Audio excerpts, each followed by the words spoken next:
Alright guys, welcome back to another Fortnite video, and in this one, it is time to talk about the brand new update that just dropped today, but more specifically, we're going to be going over a bunch of the changes, including the new gifting feature, guys. It's finally here, so we're going to be talking a bit about that, as well as a bunch of other things, and this one is going to be a secret changes video with a couple of different things here and there. Of course, we're going to go over real quick the pump shotgun and the stats of that, or more specifically, the epic and legendary variants, so you know exactly how it works, but then we're going to jump into, the secret changes, stuff like changes to the double barrel, changes to gliding around the map, and like secret settings that were added as well. And also a change to the map, can't forget that. There's just a bunch of things throughout this video, so be sure to watch the whole thing. I really think you guys will enjoy it. So yeah guys, if you do enjoy the video, be sure to hit that like button down below. Always helps me out so much and encourages me to make more videos. You guys are the best. And on top of that, be sure to comment what do you think about glider redeploy, because as a sort of like extra for this video, when they first released this patch, they accidentally re-enabled glider redeploy for a little bit, and it's since been disabled back to how it is currently in the game. So yeah, I'm curious to see if you guys are a fan of it or not, and why. Be sure to comment that down below. But yeah guys, without further ado here, let's jump on into it with the video itself. Jumping into it here with the first thing I want to talk about, let's start off this video strong with a very cool addition that I definitely think you guys should know about, because it is pretty secret, and it's like a secret thing within your settings. Now I believe like if you're using a controller, this may be enabled by default, but you still may need to play around with like the custom bindings and stuff like that before it works like properly. But yeah guys, in order to enable that, you simply go into your settings, and if you're on PC, you might need to bind it to whatever key you want to use it with. But for example, right here, like with controller, you go over to your settings, and you're probably going to want to select left on the D-pad for Xbox, and then whatever the equivalent is on PS4, and then select something along the lines of place marker. Now once you have that selected and you go back into game, as you can see, when you press that button, it will place down a marker wherever you are pointing towards. You don't have to open up the map at all. You don't have to go into the minimap, and place it down there. You can simply look around the map, press this button that you have bound to the place marker, and it'll place it wherever you're looking. Now this is just an awesome change for when you're like playing with your teammates and stuff like that, and you're like, hey, let's go over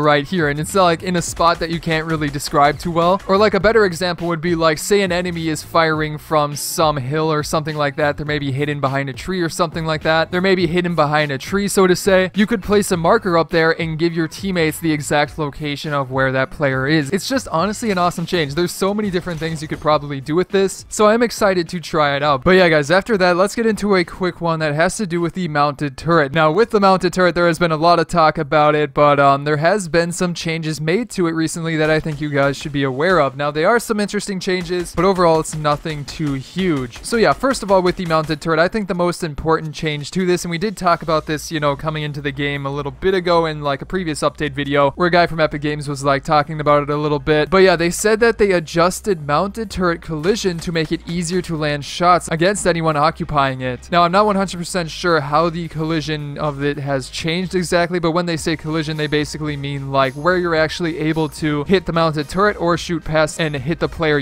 operating it. But again, I don't exactly know how that's changed because I didn't really test it before of like where exactly that hitbox is. But if it's changed and they say it should be easier to hit players in it, I would assume probably it means like from the front. I think that was like the main issue that people talked about with this, but again, not 100% sure. On top of that, they also removed the ability to repair the mounted turret. I didn't even know that was a thing, but apparently that has been removed. They also fixed players being able to clip into turret barrels and get stuck. Again, that hasn't happened to me. I think I've seen it happen to somebody else, but hey, if that's happened to you, that is now fixed. On top of that, also supply drops will automatically open if landing on a mounted turret. Nothing too special there, but then the drop rate was reduced from 1.719% to 0.915%. So again, just reducing the overall drop rate of this item, so it is a little bit less common, because they honestly have been fairly common. A lot of times when I've been playing solo, I end up with like 5 of them at the end of the game, so that's a good change, I think. But yeah guys, let's keep it going here with the next thing I want to talk about that has to do with a secret change to the map. I always love talking about these, and you may know where I'm going with this one, but this one leads me to a little bit of a theory here. So I do want to go through it and talk about that theory because, the season's almost coming to an end, so maybe this possibly has something to do with that. But yeah, I think you guys know what I'm talking about here. The food trucks, we've been tracking their progress, where they've been going around the map, and they have moved again a couple of times actually. However, we're just going to focus on where they are now and where they're probably going to be going, because where they're going seems very important. But yeah guys, if you go into game right now and go over to Lazy Links, you can find the food trucks right next to Lazy Links, but more specifically like on the road, next to Lazy Links. Yeah, so nothing too crazy right there besides their location location. But yeah, they're the same trucks. Nothing too crazy is going on right there. But yes, I do want to talk about like where they've been moving from and where they're moving to. Because if you don't remember, the previous location that I am sure about is they were in Haunted Hills. I believe they also may have moved over to the Quad Crasher race course. I'm not 100% sure about that, so take that with a grain of salt. I just remember seeing something about them over there. I don't know. But yeah, if they moved over from Haunted Hills even, it means that they are moving towards possibly Tomato Temple. And I think that makes a lot of sense because as you guys know, when this all started, you know, Tomato Head went over to Der Burger and got the place shut down. So it would make sense that Der Burger would go over to Tomato Temple and something would happen over there. Now again, the restaurant is obviously closed. It turned into, Tomato Temple, but there's no denying that they're heading in that general direction. And on top of that, the season is almost ending, so if they end up there close to the end of the season, it's possible that could be leading into something to do with Season 7. I really have no idea what that could be. Maybe we're going to be getting more like fast food type skins in the Battle Pass. I don't really know. That's just an idea. So if you guys have theories, leave them down below in the comments. I'd love to hear what you guys come up with. But moving on here though, let's talk about some changes to the shotguns and also the new shotguns. So as you can see right here, here is the epic variant. But yeah, I did want to go over like the details and stats of the item itself so you guys know exactly how it works. And then we're going to be talking a little bit about a buff to those in just a sec here. But yeah, first of all, yes, it does come in epic and legendary variants, and it is just the epic and legendary variant of the usual pump shotgun that comes in green and blue rarity. However, in the epic variants, it does a max of 105 damage for the epic and 110 maximum damage for the legendary variant, and I believe that's above like the blue, which is 100, and I think the green is somewhere lower than that, maybe 95, but not 100% sure about that. Now on top of that, that's not the only thing that has changed with these variants. They do have a shorter reload speed. It's nothing huge, like the epic variant is just a couple of milliseconds shorter than the regular ones. So again, it's nothing huge, but I thought I might as well tell you guys about it because it is something to know about. But yeah guys, then let's jump on into it with some of the changes to the shotguns in general and also the regular version of the pumps. And you know what, let's start off with the regular versions of the pumps because these are pretty crazy. So yeah, it did increase from 80 to 95 for the green version and 85 to 100 for the